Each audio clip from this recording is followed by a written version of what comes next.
And then they keep track of who won the fight, and they try to stay even and balanced. How many people have a relationship like that with a spouse?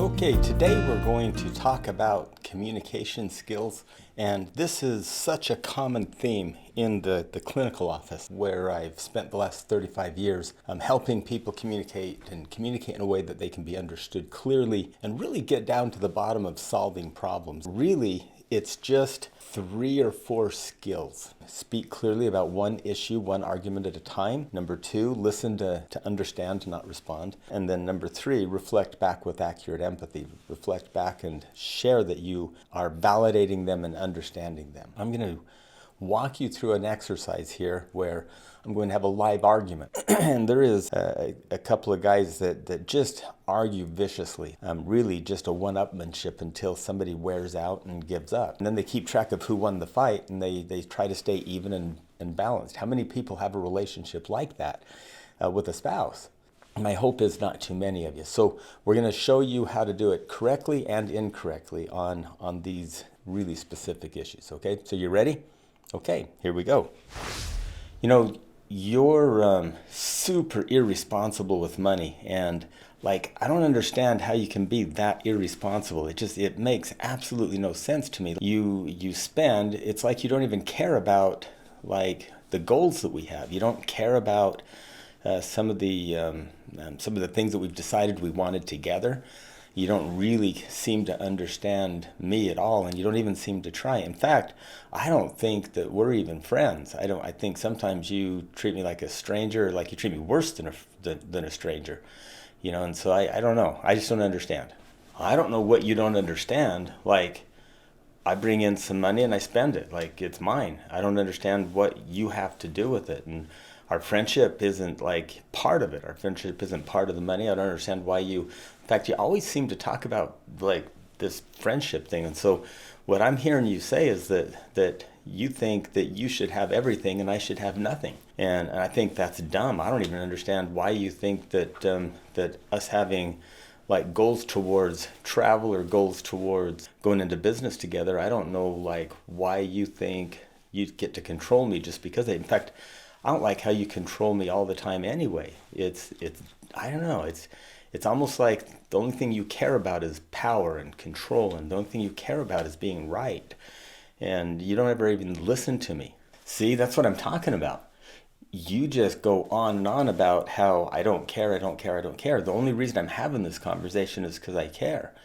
Like, if I didn't care, then I would just go and do my own thing or do it with somebody else. But I'm choosing to partner up with you. I'm choosing to like we've been friends since like the beginning of time. And so I thought we'd go into business together. I thought we would like travel. But then here you are, like all you think about is you. You never think about anything else. You're always thinking that you're getting ripped off, and you never look at it like through anybody else's eyes. Like, in fact, what I notice about you is that you never went and got your education like I did. You never went and really tried to make anything of yourself. You just kind of like hung on to my coattails all the time. And like, I don't know why you think that's okay. And then in the process, you like try to like blame me for being like all controlling when really it's you that's controlling. I don't understand why you think it's okay to treat me this way. Like, it's just dumb. So I don't, maybe this isn't going to work after all. Maybe it's like, maybe you're just too far gone. See, there you go again. It's like catastrophizing everything. Like, blah, blah, blah. It's me. It's all my fault. It's always all my fault. Everything's my fault. Nothing's ever your fault. You're never accountable for anything.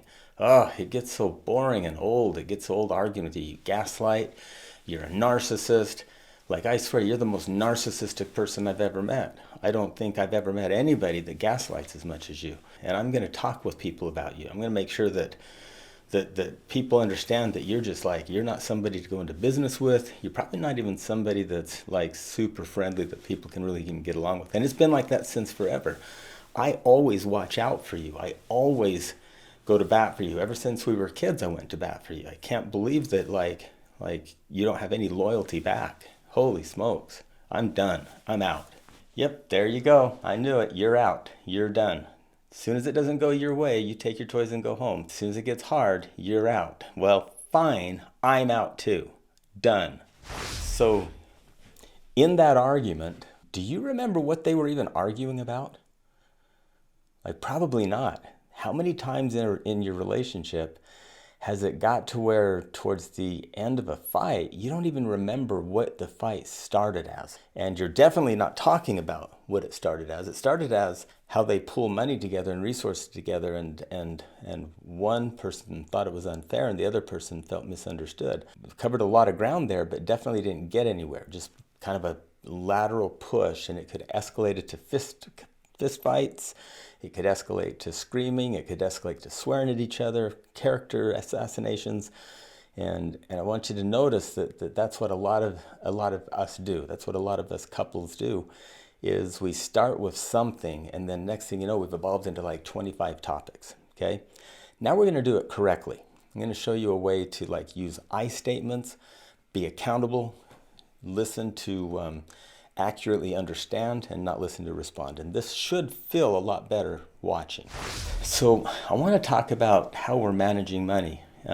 We've been friends since the beginning of time, and we have wanted to do a business together, and we've got one started, and it doesn't seem like the money's fair. It seems like, to me, I feel a little bit nervous that I'm a saver, I think, and it comes across to me like you're a spender. Now, I might be wrong on that, but I want to talk through that with you. And I want to talk through how we can like balance our budget and balance the investment that we both put in so that it's fair and neither of us really get to a place where we resent each other. Okay, does that make sense? Man, I'm super happy that you're talking to me about this.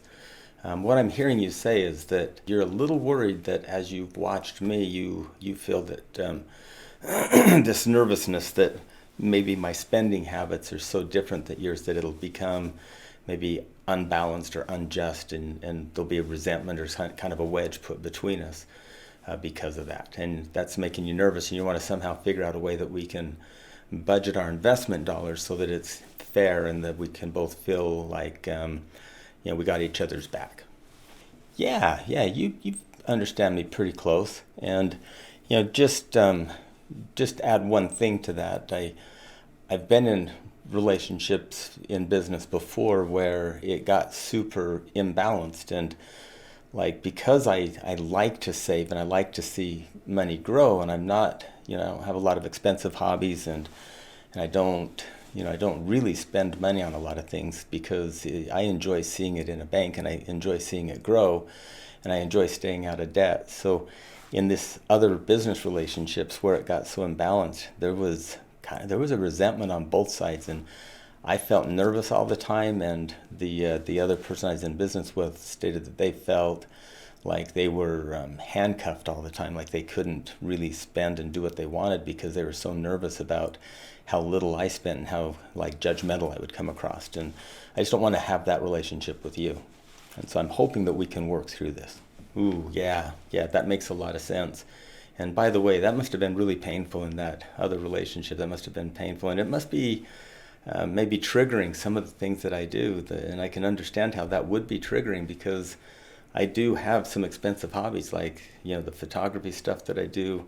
Like a lens will cost $3,000 or $4,000, and so where you don't spend, and that probably shocks you a little bit. And so part of this thing is you want to make sure that we have some balance in how we invest our money, and we also want to have some. Maybe you're talking about having some clear guides or clear rules on what money we take out of the business that becomes ours, that we can do whatever we want with. Like I can spend if I want, you can save if you want, but there's no judgment or animosity between us. And so you're hoping that we can avoid that relationship that you've had in other circumstances where it became imbalanced and really kind of ruined the relationship. And I feel for you. I understand that must be hard being a saver where you seem like you partner up with guys like me that from your side, when your perception, I spend more than I should. And you're not really saying it that way, but it's coming across like you're worried that I might spend us into losing our friendship. And that I think that would hurt. That would hurt to feel that way. And so I don't want you to have to feel that way. I don't want to have our relationship end that way. So I definitely am on board with let's figure out some way of working together in a way that's fair and that you feels equal, but I also don't feel handcuffed. Am I understanding you correctly? Yeah, I feel understood. Thank you so much for that. I was so nervous coming into this. I just appreciate you understanding me. I'm curious how you feel about it. Like, do you see this the same way I do, or do you see it completely different? Or, where are you at with it?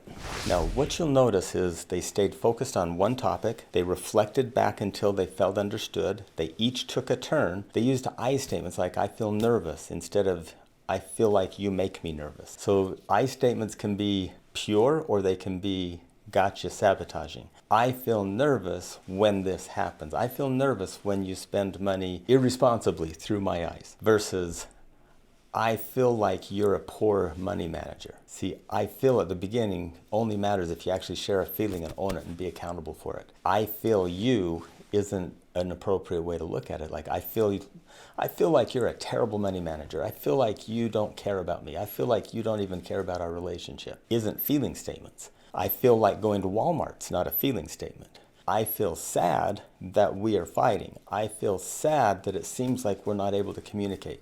I feel sad when I don't feel respected around our money issues and money spending. So you share an honest feeling and then describe a circumstance is the appropriate way. So proper feeling, accountable for a circumstance. I feel nervous with how we spend money in the business. Instead of, you make me mad because you're irresponsible with money. Or I feel like you're irresponsible with money, I'm so mad at you. See, those are all sabotaging. Versus, I feel happy, sad, scared, mad, describe a circumstance. And then the other person reflects it back, shows accurate empathy, and then shares their opinion on the same thing. So find shared meaning through shared exploration of each other. Be curious, have fun with that. I hope this role play turned out well. We'll see how it does with with the whole process when we're done, and I'll get it out to you. Thank you so much for tuning in. We'll talk to you another time.